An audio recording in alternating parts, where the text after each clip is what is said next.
This question says, find the equivalent of 281.125 base 10 in base 2. Now to find this, we'll first find the equivalent of 281, which is the whole number, separately. And then we'll do the decimal fraction also separately. And then combine our answer to get the full equivalent.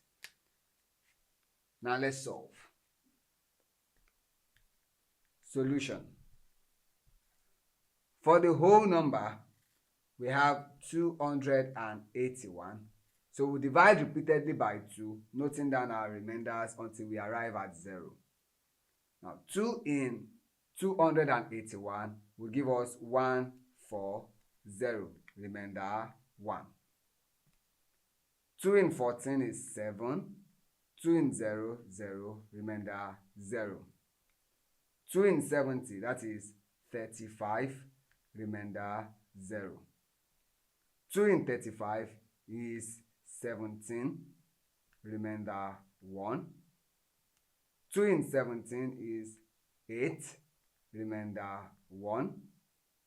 2 in 8, 4, remainder 0. 2 in 4 is 2, remainder 0. 2 in 2, 1, remainder 0. And then 2 in 1 is 0, remainder 1. So when we write this in reverse order, we then see that 281 base 10 is 1, 0, 0, 0, 1, 1, 0, 0, 1 base 2. Now let's find the equivalent of the decimal fraction part and then combine it with our answer here. Now we have 0.125. Convert this into a fraction and then you would have, now take note, you see after the decimal point we have 125. We write that at the numerator divided by, now since there are 3 digits after the decimal point, we then write 1 followed by 3 zeros, so 0, 0, 0, that is 1000. That's how we convert from this decimal to fraction. Now you see that this is not the lowest term of this fraction, so we continue to divide until we get it to its lowest term. If you divide by 25, remember whatever you do to the numerator, do the same to the denominator. This would give us 5 over 40, which is still divisible by 5, so we continue to divide by 5. And this will give us 1 over 8. And this is the lowest term of this fraction. So we then convert this into binary. So let's start with 1. Converting 1 into binary, 2 in 1 is 0, remainder 1. That is what we have is 1 in binary. Then for 8, when we divide by 2, we get 4, remainder 0. 2 in 4 is 2, remainder 0. 2 in 2, 1, remainder 0. And 2 in 1 is 0, remainder 1.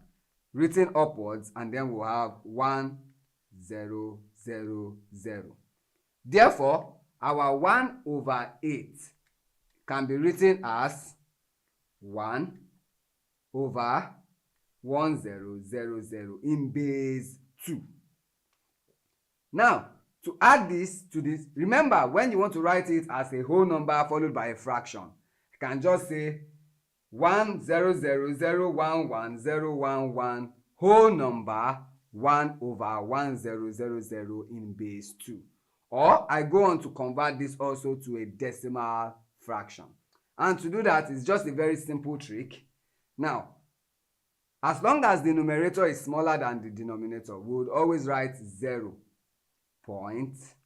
Now, after the decimal point, the number of zeros we have here will tell us the number of digits that should come after this decimal point.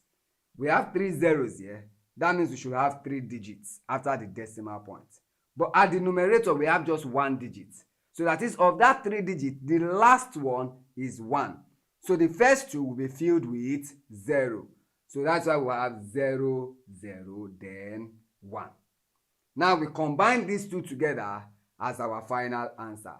So we can state that by saying, therefore, 2 81.125 base 10 is equivalent to 1,000,1,1001 point.